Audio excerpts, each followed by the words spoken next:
2. शांत मस्तिष्क शक्ति देता है। एक होटल में नाश्ते की टेबल पर हम 3 लोग बैठे हुए थे।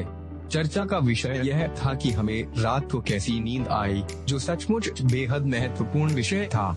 एक व्यक्ति ने कहा कि उसे रात को बिल्कुल नींद नहीं आई। वह बिस्तर पर इधर से उधर करवटें बदलता रहा और सुबह होने पर वह उतना ही थका हुआ था जितना कि रात को सोते समय था। उसने कहा, मुझे लगता है कि मुझे बिस्तर पर जाने से पहले समाचार सुनना बंद कर देना चाहिए। पिछली रात को मैंने समाचार सुन लिए थे और मुझे यकीन है कि परेशानी का कारण यही है। यह बहुत बढ़िया वाक्य है, परेशानी का कारण। कोई ताज्जुब नहीं कि उसकी रात खराब गुजरी। शायद मेरी परेशानी का कारण वे कॉफी थी जो मैंने सोने जाने से पहले पी थी। उसने एक और अनुमान लगाया। दूसरा व्यक्ति बोला, जहाँ तक मेरा सवाल है, मेरी रात तो शानदार गुजरी। समाचार के लिए मैंने शाम का अखबार पढ़ा और शाम को जल्दी ही समाचार सुन लिए, जिस वजह से मुझे नींद से पहले इन समाचारों को पचाने का मौका मिल गया। इसके अलावा उसने आगे कहा, मैंने अपना पुराना नींद लाने का फॉर्मूला अपनाया जो कभी असफल नहीं होता। मैंने उससे पूछा कि ऐसा कौन सा फॉर्मूला है। उसने बताया, जब मैं छोटा था तो मेरे पिताजी, जो एक किसान थे, सोने से पहले पूरे परिवार को एक कमरे में इकट्ठा कर लेते थे और बाइबल पढ़कर सुनाते थे। मैं अब भी उनकी आवाज सुन सकता हूँ। दरअसल हर बार जब भी मैं बाइबल सुनता हूँ तो मैं हमेशा उसे अपने पिता की आवाज में ही सुनता हूँ। प्रार्थना के बाद मैं अपने कमरे में जाकर गहरी नींद में सो जाता था, परंतु जब मैंने घर छोड़ा तो मेरी बाइबल पढ़ने और प्रार्थना करने की आदत छूट गई। वर्षों तक मैं केवल तभी प्रार्थना किया करता था जब मैं ट्रैफिक जाम में फंस जाता था, परंतु कुछ महीनों पहले मेरी पत्नी और मेरे सामने बहुत सी समस्याएं आ गईं और हमने यह फैसला किया कि हम इन समस्याओं को हल करने के लिए प्रार्थना को आजमा कर देखेंगे। हमें इससे बहुत मदद मिली, इसलिए अब मैं और मेरी पत्नी हर रात सोने से पहले इकट्ठे बाइबल पढ़ते हैं और प्रार्थना भी करते हैं। मैं नहीं जानता कि इसमें ऐसा क्या है, परंतु ऐसा करने से मुझे अच्छी नींद आती है और जीवन में पहले से काफी सुधार हुआ है। दरअसल मुझे यह इतना उपयोगी लगता है कि मैं सफर करते समय भी, जो मैं अभी कर रहा हूँ, बाइबल पढ़ता हूँ और प्रार्थना करता हूँ। पिछली रात को मैं बिस्तर में गया और मैंने 23वां भजन पढ़ा। मैंने इसे जोर से पढ़ा और इससे मुझे बहुत अच्छा लगा। वह दूसरे व्यक्ति की तरफ मुड़ा और कहा, मैं जब बिस्तर पर गया तो मेरे दिमाग में परेशानी का कोई कारण नहीं था, मेरे मन में शांति थी। तो यहाँ आपके लिए 2 वाक्यांश हैं, परेशानी का कारण और मन में शांति। आप किसे चुनना चाहेंगे? सबसे बड़ा रहस्य मानसिक नजरिए को बदलने में निहित है। हमें अपने सोचने के तरीके को बदलना होगा। हालांकि इसमें मेहनत लगती है, परंतु अगर आप ऐसा कर लेते हैं तो आपके लिए बाद का जीवन पहले की तुलना में आसान हो जाता है। तनावपूर्ण जीवन कठिन होता है। आंतरिक शांति से भरा तनाव रहित जीवन इंसान के लिए जीने का सबसे आसान तरीका होता है। मानसिक शांति को हासिल करने में सबसे बड़ा संघर्ष यह है कि आप अपनी सोच को ईश्वर के दिए शांति के उपहार के अनुरूप ढालें। शांतिपूर्ण नजरिए के उदाहरण के तौर पर मुझे हमेशा एक शहर का एक अनुभव याद आता है, जहां मैं एक शाम को लेक्चर दे रहा था। मंच पर जाने से पहले मैं मंच के पीछे बने कक्ष में बैठा था और अपने भाषण को अंतिम रूप दे रहा था। तभी वहां एक व्यक्ति आया और उसने कहा कि वे एक व्यक्तिगत समस्या के बारे में बात करना चाहता है। मैंने उसे बताया कि उस वक्त चर्चा करना असंभव था, क्योंकि मुझे मंच पर बुलाया ही जाने वाला था। मैंने उसे इंतजार करने के लिए कहा। भाषण देते समय मैंने उसे स्टेज के गलियारे में बेचैनी से टहलते हुए देखा, परंतु भाषण समाप्त होने के बाद वह मुझे कहीं नहीं दिखा। बहरहाल उसने मुझे अपना कार्ड दे दिया था, जिससे यह पता चलता था कि वह उस शहर का एक महत्वपूर्ण व्यक्ति था। होटल पहुंचते पहुंचते मुझे काफी रात हो चुकी थी, परंतु मुझे अब भी उसी व्यक्ति की चिंता सता रही थी, इसलिए मैंने उसे फोन किया। मेरे फोन से वह आश्चर्यचकित हुआ और उसने कहा कि उसने इसलिए इंतजार नहीं किया क्योंकि स्पष्ट रूप से मैं व्यस्त था। मैं सिर्फ इतना चाहता था कि आप मेरे साथ प्रार्थना करें। उसने कहा, मैं सोच रहा था कि अगर आप मेरे साथ प्रार्थना करेंगे तो शायद मुझे शांति मिल जाएगी। कुओ तातयोन मारक। हम टेलीफोन पर भी इकट्ठे प्रार्थना कर सकते हैं और ऐसा करने से हमें कोई नहीं रोक सकता। मैंने कहा। हैरानी से उसने जवाब दिया, मैंने कभी फोन पर प्रार्थना के बारे में नहीं सुना है, क्यों नहीं? मैंने कहा, टेलीफोन सिर्फ संचार का एक उपकरण है। आप मुझसे कुछ इमारत दूर हैं, परंतु फोन के माध्यम से हम इकट्ठे हैं। इसके अलावा मैंने आगे कहा, ईश्वर दोनों के साथ है। वह टेलीफोन लाइन के दोनों तरफ है और बीच में भी है। वह आपके साथ है और वह मेरे साथ है। ठीक है, उसने स्वीकार करते हुए कहा। मैं चाहूंगा कि आप मेरे लिए प्रार्थना करें। कुओ तातयोन मारक। मैंने अपनी आंखें बंद कर ली और फोन पर उस व्यक्ति के लिए प्रार्थना की। मैंने उसी तरह प्रार्थना की जैसे हम दोनों एक ही कमरे में मौजूद हों। वह मुझे सुन सकता था और ईश्वर मुझे सुन सकता था। जब मैंने प्रार्थना समाप्त की तो मैंने सुझाव दिया, क्या आप प्रार्थना नहीं करेंगे? उसकी तरफ से कोई जवाब नहीं आया। फिर फोन की दूसरी तरफ से मुझे सुर्खियां सुनाई दी और उसकी आवाज सुनाई दी। मैं बोल नहीं सकता। कुओ तातयोन मारक। चिंता की कोई बात नहीं है। आप 1 या 2 मिनट रोने और फिर प्रार्थना करें। मैंने सुझाव दिया, आप ईश्वर को वे हर बात बता सकें जो आपको कष्ट दे रही है।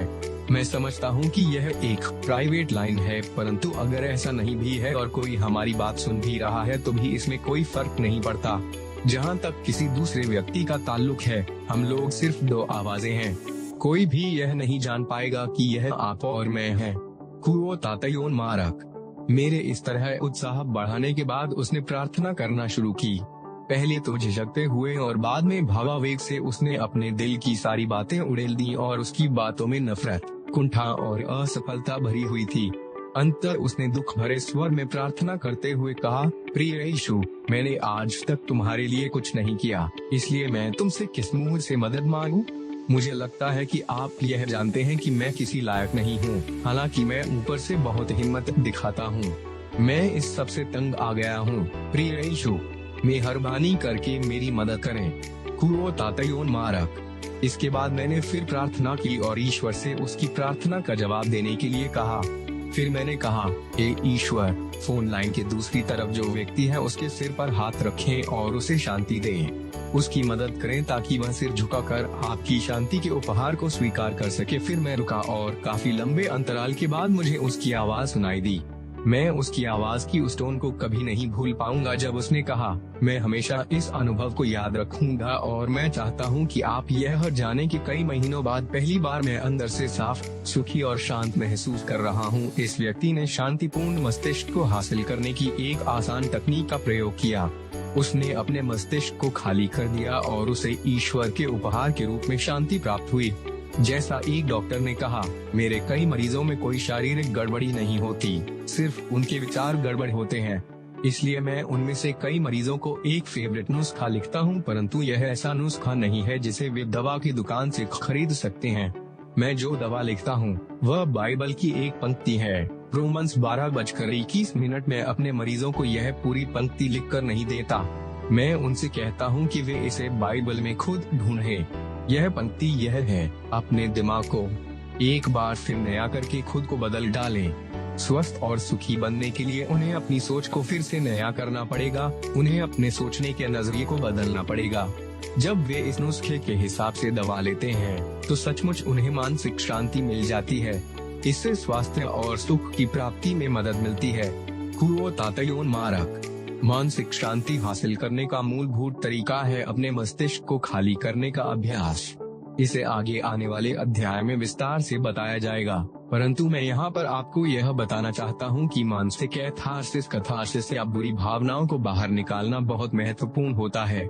मेरी सलाह है कि आप दिन में कम से कम 2 बार अपने मस्तिष्क को खाली कर दें। यदि आवश्यकता हो तो इससे अधिक बार इस प्रक्रिया को करें। अपने मन से सारे डर, नफरत, असुरक्षा, अफसोस और अपराध बोध की भावनाएं बाहर निकालने का अभ्यास करें। आप अपने मस्तिष्क को सचेतन रूप से खाली करने की कोशिश कर रहे हैं। सिर्फ इसी बात से आपको राहत मिल जाती है। क्या आपने महसूस किया है कि जब आप अपनी चिंताओं को किसी विश्वास पात्र व्यक्ति को बताते हैं तो आपके दिल का बोझ काफी कम हो जाता है?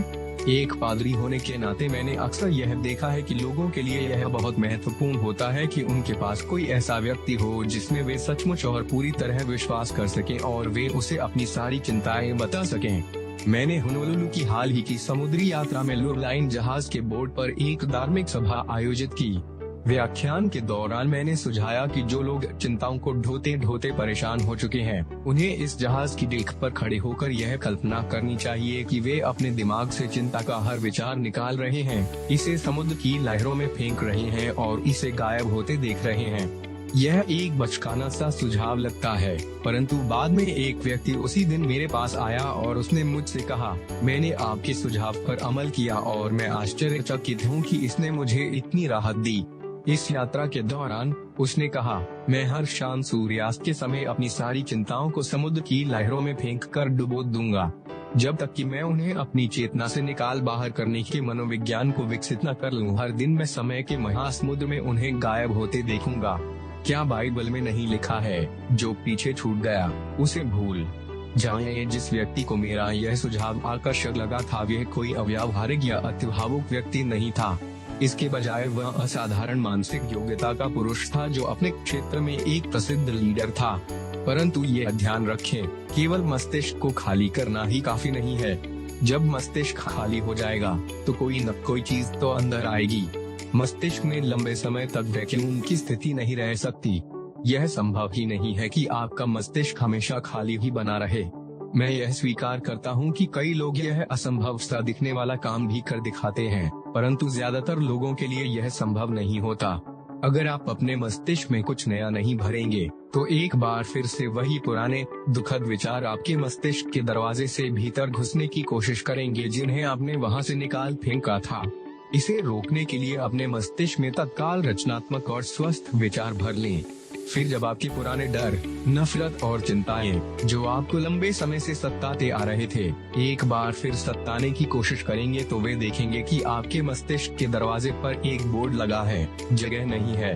हालांकि वे फिर भी अंदर घुसने की कोशिश करेंगे, क्योंकि वे वहां पर काफी लंबे समय से रह रहे हैं और उन्हें वहां रहने की आदत पड़ चुकी है। परंतु आपने जिन नए और स्वस्थ विचारों को वहां बिठाया है, वे आपके मस्तिष्क के किले की रक्षा करेंगे और इन बाहरी नकारात्मक शत्रुओं को परास्त कर देंगे। कुछ समय बाद पुराने विचार पूरी तरह हार मान लेंगे और आपको हमेशा के लिए छोड़कर चले जाएंगे। आपको स्थायी रूप से मानसिक शांति मिल जाएगी। दिन में जब भी मौका मिले, सावधानी से चुने गए सुखद विचारों की श्रृंखला को याद करें। आपने अब तक जितने भी शांतिपूर्ण दृश्य देखे हैं, उनमें सबसे शांतिपूर्ण दृश्यों की मानसिक तस्वीरों को अपने मस्तिष्क के सामने से गुजरने दें। जैसे शाम की शांति से भरी सुंदर घाटी, जब छाया लंबी हो जाती है और सूर्य विश्राम करने के लिए डूबता है, या चंद्रमा की दुधिया रोशनी में कलकल बहता हुआ पानी, या बालू के मलमली किनारों पर समुद्र की लहरों का धीमे से टकराना। इस तरह के शांतिपूर्ण दृश्य आपके मस्तिष्क पर दवा की तरह असर करेंगे। इसलिए हर दिन कई बार सुकून की चलती तस्वीरों को अपने मन के पर्दे पर धीमे से गुजरने दें। इसके अलावा कुछ शांतिपूर्ण शब्दों को जोर से दोहराने की आदत भी डाल लें। शब्दों में सुझाव देने की अद्भुत शक्ति होती है। उन्हें कहने भर से ही आपके विचार बदल जाते हैं और आपका इलाज हो जाता है। डर से जुड़े शब्दों को लगातार बोलें और आप तत्काल नर्वस हो जाएंगे।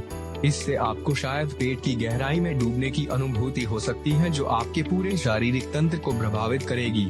परंतु इसके विपरीत, अगर आप शांतिपूर्ण शब्द बोलेंगे, तो आपके दिमाग को शांति मिलेगी।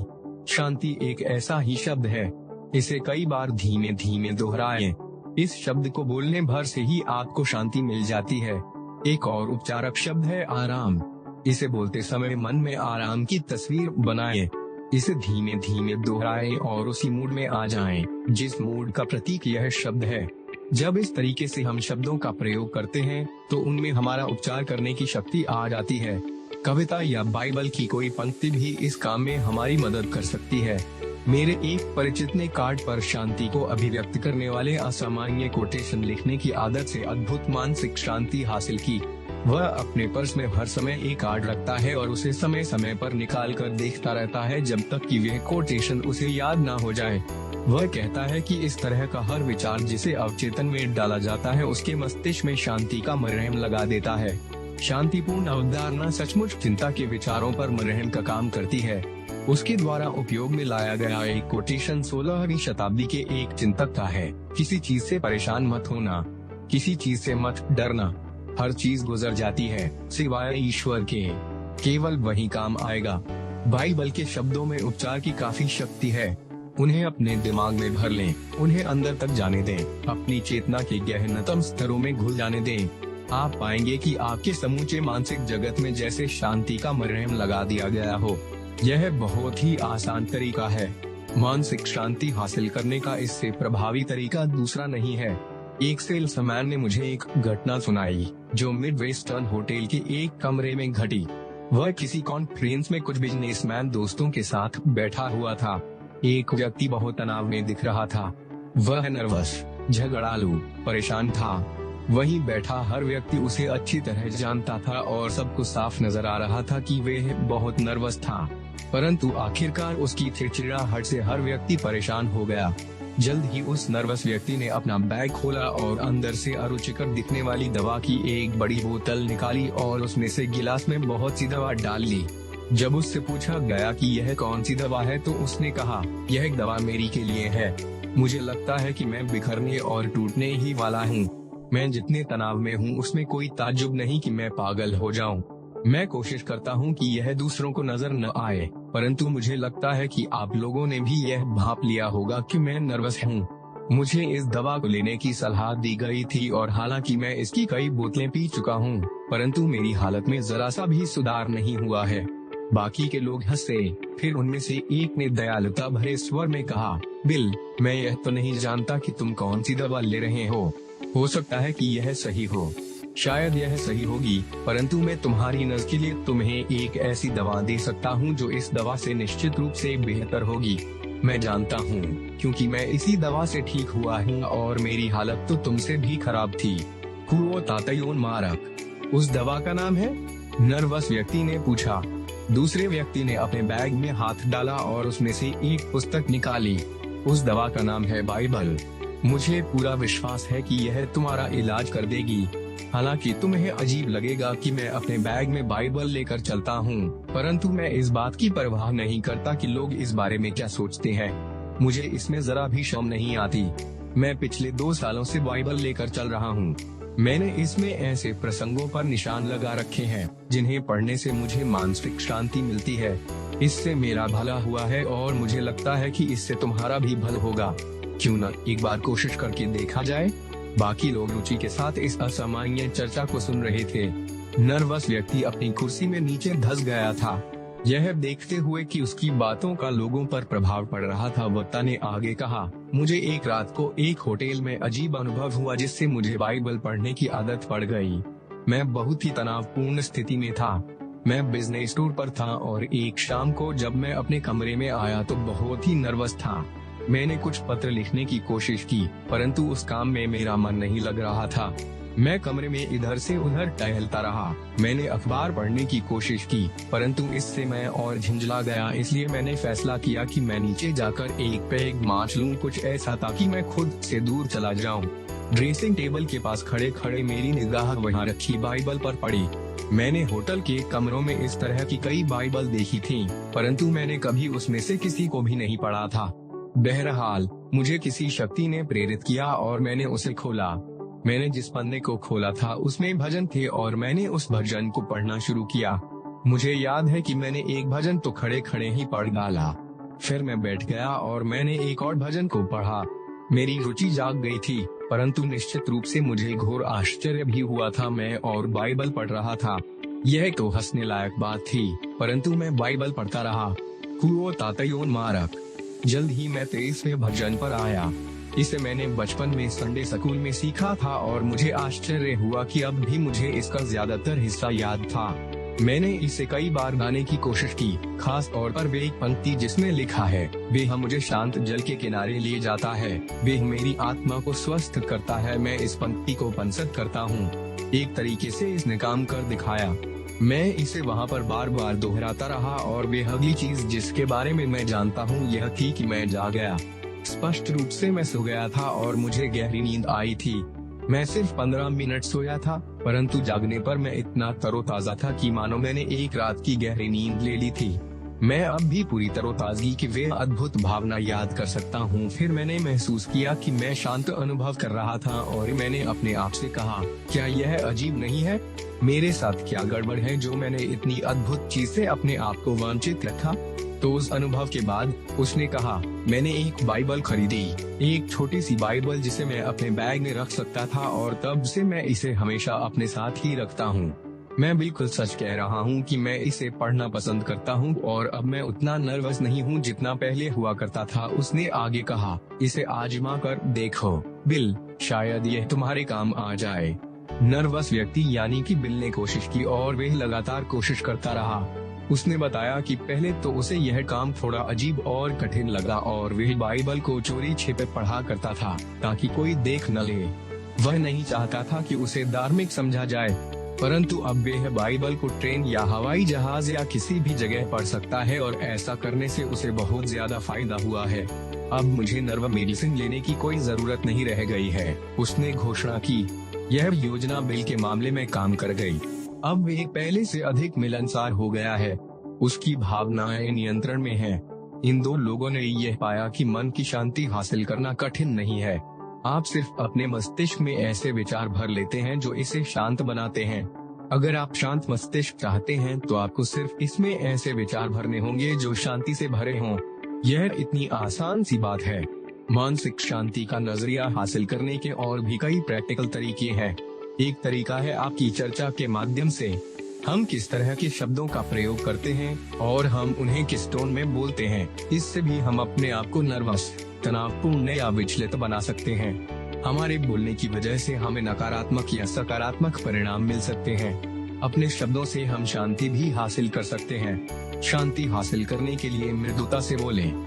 जब भी समूह चर्चा में उत्तेजना की प्रवृत्ति दिखाई दे या गर्मा गर्मी का माहौल बन जाए, तो धीरे से शांतिपूर्ण विचारों को अंदर डालने की कोशिश करें। देखें कि इस तरकीब से तनाव किस तरह दूर होता है। उदाहरण के तौर पर ब्रेकफास्ट टेबल पर दुखद संभावनाओं से भरी चर्चा पूरे दिन को अक्सर बिगाड़ कर रख देती है। फिर इसमें हैरानी की क्या बात है कि घटनाएं वास्तव में हमारी दुखद संभावनाओं के अनुरूप घटित होती हैं। नकारात्मक चर्चा परिस्थितियों पर बुरा प्रभाव डालती है। निश्चित रूप से तनावपूर्ण या नर्वस चर्चा से हमारा अंदरूनी तनाव बढ़ता है। इसके बजाय हर दिन की शुरुआत सुखद, संतुष्ट और सुखी नजरिए से करें। आप पाएंगे कि आपका दिन सुखद और सफल गुजरेगा। इस तरह का नजरिया संतोषजनक परिस्थितियां निर्मित करने में सक्रिय और निश्चित तत्व है। अगर आप अपने मन में शांति लाना चाहते हैं, तो आपको अपने शब्दों पर ध्यान देना होगा। चर्चा से सभी तरह के नकारात्मक विचारों को हटा देना महत्वपूर्ण है, क्योंकि इनसे तनाव और अंदरूनी असंतोष पैदा होता है। उदाहरण के तौर पर, अगर आप मंच पर लोगों से बात कर रहे हो, तो यह न कहें, कम्युनिस्ट इस देश पर जल्दी ही शासन करने लगेंगे। पहली बात तो यह है कि कम्युनिस्ट इस देश पर कभी शासन नहीं करेंगे, परंतु ऐसा कहने मात्र से आप दूसरों के दिमाग में निराशा की प्रतिक्रिया निर्मित कर देते हैं। इससे पाचन तंत्र पर बुरा प्रभाव पड़ता है। इस निराशाजनक वाक्य का सभी उपस्थित लोगों के मानसिक रवैये पर बुरा प्रभाव पड़ता है और हर व्यक्ति शायद थोड़ा परंतु निश्चित रूप से असंतुष्ट और चिड़चिड़ा होकर जाता है। शायद वे इस भावना के साथ भी वहां से जाएं कि हर चीज में कहीं न कहीं कोई गड़बड़ है। कई मौके ऐसे आते हैं जब हमें इन कठिन प्रश्नों का सामना करना होता है और इन पर निरपेक्ष और सघन चर्चा करनी होती है। और साम्यवाद से मैं जितना चिढ़ता हूँ उतना कोई दूसरा नहीं चिढ़ता होगा, परंतु आमतौर पर मन की शांति हासिल करने के लिए अपनी व्यक्तिगत और समूह चर्चाओं को सकारात्मक, खुशनुमा, आशावादी और संतोषजनक वाक्यों से भर लें। हम जो शब्द बोलते हैं उनका हमारे विचारों पर सीधा और निश्चित असर होता है। विचारों से शब्द बनते हैं, क्योंकि शब्द विचारों के वाहन हैं, परंतु शब्दों का भी विचारों पर प्रभाव पड़ता है और वे रवैये को अगर बनाते नहीं हों तो भी उन्हें स्वरूप अवश्य देते हैं। वास्तव में जिसे चिंतन कहा जाता है वे अक्सर चर्चा से ही शुरू होता है। इसलिए अगर हम औसत चर्चा की बारीकी से जांच करें और अनुशासित करें ताकि हम आश्वस्त हो सके कि इसमें सिर्फ शांतिपूर्ण वाक्य ही हैं, तो इसका परिणाम यह होगा कि हमारे विचार शांतिपूर्ण होंगे और अंततः इस वजह से हमारे मन में भी शांति होगी। हर दिन मौन का अभ्यास मन की शांति हासिल करने की एक और प्रभावी तकनीक है। हर व्यक्ति को 24 घंटे में कम से कम 15 मिनट पूरी तरह मौन रहने का फैसला करना चाहिए। उस सबसे शांत जगह पर चले जाएं जो आप ढूंढ सकते हो और वहां 15 मिनट तक बैठें या लेटें और मौन की कला का अभ्यास करें। किसी से किसी प्रकार की बात न करें, कुछ न लिखें, कुछ न पढ़ें, कम से कम सोचें। अपने दिमाग को न्यूट्रल गियर में डाल दें। अपने दिमाग को निष्क्रिय सोया हुआ बना लें। शुरुआत में तो यह आसान नहीं होगा, क्योंकि आपके दिमाग में तरह तरह के विचार आएंगे, परंतु धीरे धीरे अभ्यास करने से आप इस कला में पारंगत हो जाएंगे। अपने मन को पानी की सतह की तरह समझें और यह कोशिश करें कि आप इसे इतना शांत बना लें कि इस सतह पर कोई लहर ना हो। जब आप शांत अवस्था हासिल कर लें तो सामंजस्य, सौंदर्य और ईश्वर की उन गहरी ध्वनियों को सुने जो मन में पाई जाती हैं। दुर्भाग्य से अमेरिकी इस कला में पारंगत नहीं है, जो बहुत अफसोस की बात है, क्योंकि थॉमस कार्लाइल ने कहा था, मौन वे तत्व है जिसमें महान वस्तुएं अपने आप को आकार देती हैं। अमेरिकियों की इस पीढ़ी ने कुछ ऐसा खो दिया है जो उनके परदादा जानते थे और जिसने उनके चरित्र को आकार देने में मदद की थी, और यह वस्तु है सघन जंगल या दूर तक फैले मैदानी इलाके का मौन। शायद हमारी आंतरिक शांति के अभाव का कुछ हद तक यह कारण है कि शोरगुल आधुनिक लोगों के नर्वस सिस्टम को प्रभावित करता है। वैज्ञानिक प्रयोगों से पता चला है कि जहां हम काम करते हैं, रहते हैं और सोते हैं, वहां होने वाले शोरगुल से हमारी कार्यकुशलता पर विपरीत प्रभाव पड़ता है। लोकप्रिय मान्यता के विपरीत यह संदेहपूर्ण है कि हम कभी पूरी तरह से अपने शारीरिक, मानसिक या नर्वस तंत्र को शोरगुल के अनुकूल बना पाए। बार बार होने वाली ध्वनि चाहे कितनी भी जानी पहचानी हो, अवचेतन मन उसे अवश्य सुन लेता है। नींद में भी कार के हॉर्न, हवाई जहाज का शोर और बाकी तेज आवाजों के कारण हमारा शरीर सक्रिय हो जाता है। इन ध्वनियों द्वारा जो आवेग नर्व्स को प्रेषित किए जाते हैं, उनसे मांसपेशियां गति में आ जाती हैं और इस वजह से हमें सच्चा आराम नहीं मिल पाता। अगर प्रतिक्रिया पर्याप्त गंभीर है तो यह आघात का रूप धारण कर लेती है। दूसरी तरफ मौन में उपचार की, शांति और स्वास्थ्य प्रदान करने की बहुत शक्ति है। स्टार डेली का कहना है, मौन की कला का अभ्यास करने वाले मेरे किसी परिचित को मैंने आज तक बीमार नहीं देखा। मैंने यह पाया है कि मेरे अपने कष्ट मेरे जीवन में तब आए हैं जब मैंने अपनी अभिव्यक्ति को आराम के साथ संतुलित नहीं किया। स्टार डेली के हिसाब से मौन में आध्यात्मिक उपचार की शक्ति है। हमें पूर्ण मौन के अभ्यास से जो आराम मिलता है, उससे हमारे कई मानसिक रोगों का अपने आप उपचार हो जाता है। आधुनिक जीवन की परिस्थितियों में जीने की रफ्तार इतनी तेज हो चुकी है कि मौन का अभ्यास करना अब उतना आसान नहीं रह गया है जितना कि यह 100 साल पहले था। हमारे जीवन में आवाज करने वाली बहुत सारी मशीनें आ गई हैं, जो हमारे दादाओं परदादाओं के जमाने में नहीं थीं, और हमारी जीवन शैली भी पहले की तुलना में ज्यादा तेज हो गई है। आधुनिक जीवन में दूरियों को खत्म कर दिया गया है और स्पष्ट रूप से हम समय के तत्व को खत्म करने का प्रयास भी कर रहे हैं। यह बहुत कम संभव होता है कि कोई व्यक्ति घने जंगलों में पैदल जाए या समुद्र किनारे बैठे या पहाड़ की चोटी पर या समुद्र के बीच जहाज के डेक पर खड़े होकर साधना करें। परंतु जब हमें इस तरह के अनुभव होते हैं तो हम अपने मस्तिष्क पर उस मौन स्थान और उस क्षण के भाव की तस्वीर छाप लेते हैं और हम बाद में अपनी याद के सहारे उस क्षण में बार बार चले जाते हैं, जैसे हम सचमुच उस वक्त उस स्थान पर हों। दरअसल जब आप याद में ही इसकी ओर लौटते हैं तो मस्तिष्क में वास्तविक स्थिति में मौजूद अप्रिय तत्वों को हटाने की प्रवृत्ति होती है। स्मरण में की गई यात्रा अक्सर वास्तविक यात्रा से सुखद होती है, क्योंकि मस्तिष्क की यह आदत होती है कि वह उस दृश्य के सौंदर्य को ही प्रस्तुत करता है। उदाहरण के तौर पर जब मैं यह शब्द लिख रहा हूँ तो मैं दुनिया के सबसे सुंदर होटलों में से एक की बेलकॉनी में हूँ। रॉयल हवाईयन नाम का यह होटल होनोलुलु, हवाई में प्रसिद्ध और रोमांटिक वाइकी की बीच पर स्थित है। मैं एक बाग देख रहा हूँ जिसमें सुंदर पाम ट्री लगे हुए हैं और जो मध्यम हवा में लहरा रहे हैं। हवा में सुगंधित फूलों की खुशबू लगी हुई है। इन टापुओं पर गुड़ैल की 2000 वैरायटी है और इनकी सुगंध पूरे बाग में फैली हुई है। मेरी खिड़की के बाहर पपीते के पेड़ पक रहे फलों से लदे हैं। रॉयल पॉइंट सिएना के चमकदार रंग, जंगल के वृक्षों की चमक के कारण दृश्य अधिक रंगीन हो जाता है और खेल के पेड़ सुंदर सफेद फूलों से पूरी तरह से लदे हुए हैं। इन टापुओं के चारों तरफ अविश्वसनीय नीला समुद्र क्षितिज तक फैला हुआ है। सफेद चमकदार लहरें अंदर की तरफ आ रही हैं और हवाई के नागरिकों और मेरे साथी यात्री सर्फ बोर्ड और आउटरिगर के नोज में उत्साह से यात्रा कर रहे हैं। यह मनमोहक सुंदरता का एक पूर्ण दृश्य है।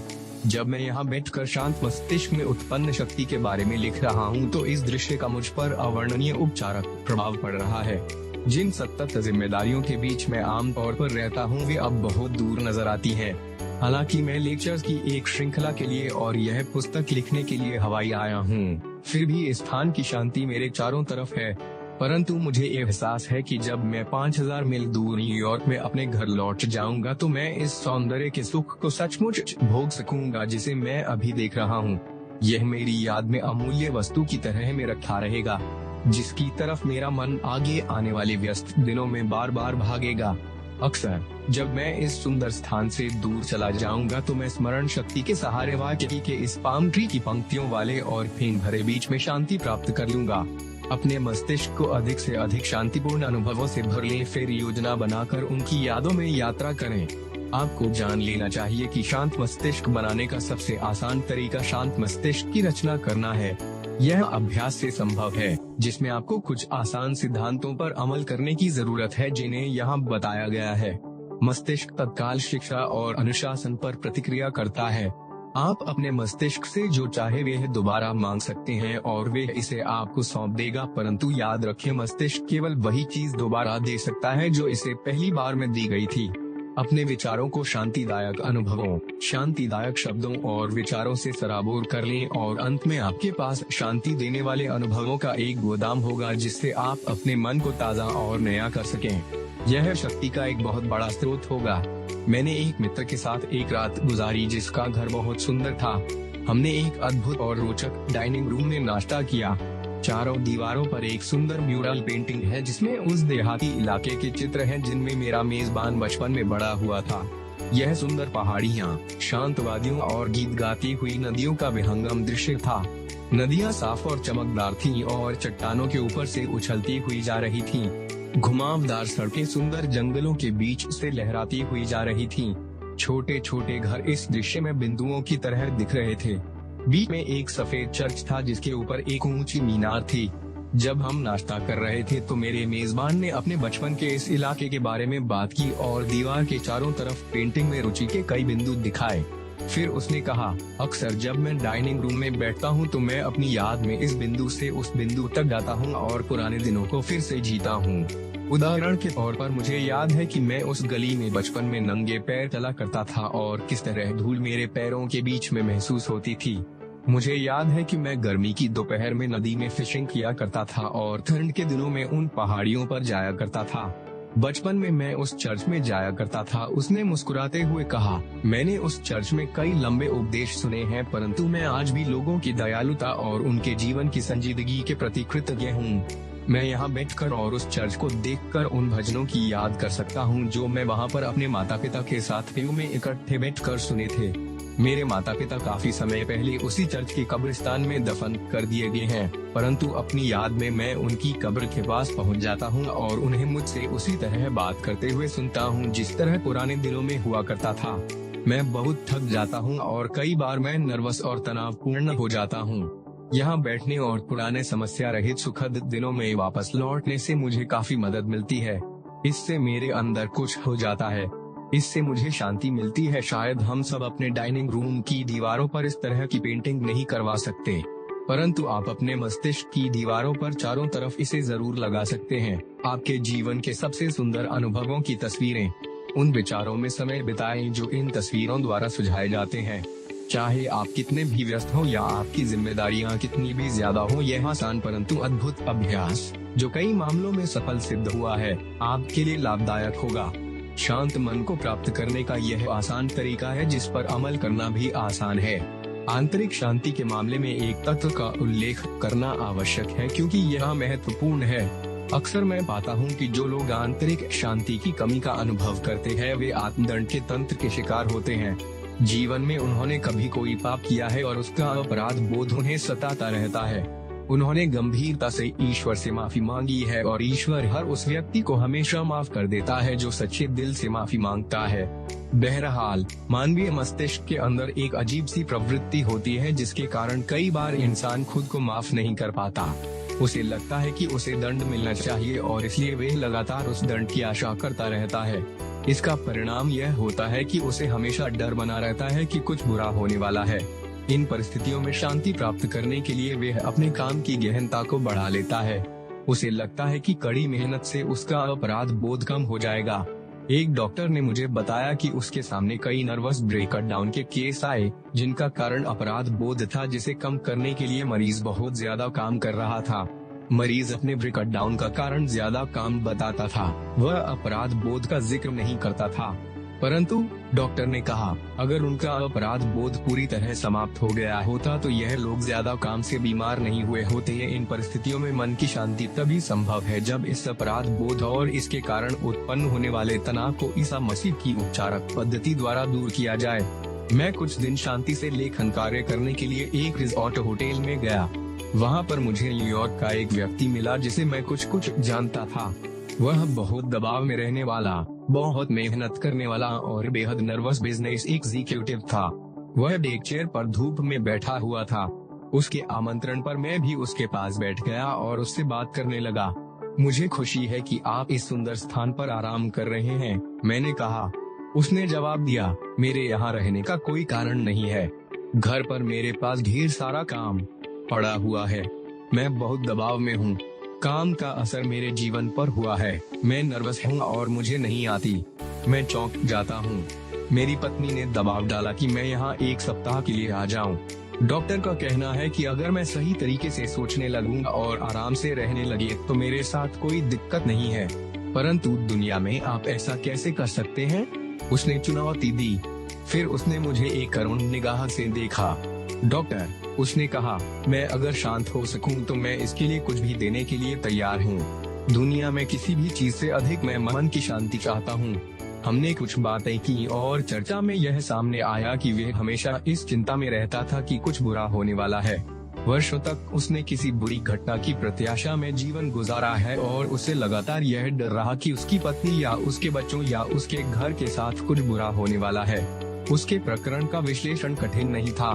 उसकी असुरक्षा के 2 स्रोत थे, उसके बचपन की असुरक्षाएं और बाद में उसके अपराध बोध के अनुभव।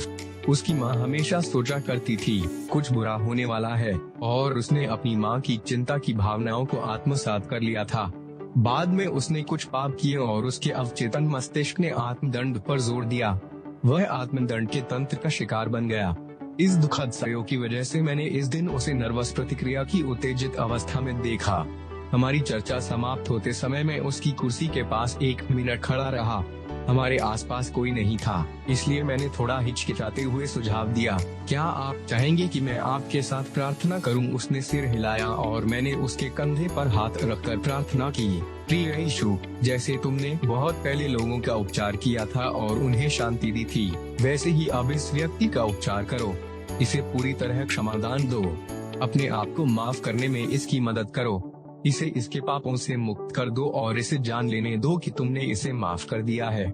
इसे इसके पापों से मुक्ति दो। फिर अपनी शांति को इसके मन में, इसकी आत्मा में और इसके शरीर में प्रवाहित होने दो। उसने एक अजीब भाव से मेरी तरफ देखा और फिर उसने मेरी तरफ पीठ कर ली क्योंकि उसकी आंखों में आंसू थे और वह नहीं चाहता था कि मैं उन्हें देखें। हम दोनों ही थोड़ी उलझन में थे और मैं उसके पास से चला गया। महीनों बाद मैं उससे फिर मिला और उसने कहा, उस दिन जब आपने मेरे लिए प्रार्थना की थी तो मेरे साथ कुछ हुआ। मुझे शांति का अजीब सा अनुभव हुआ। और उसने आगे कहा, उपचार का भी। वह अब नियमित रूप से चर्च जाता है और हर दिन बाइबल पढ़ता है। वह ईश्वर के नियमों का पालन करता है और उसकी सक्रिय शक्ति अब प्रचुर हो चुकी है। वह एक स्वस्थ और सुखी व्यक्ति है क्योंकि उसके दिल और दिमाग में शांति है।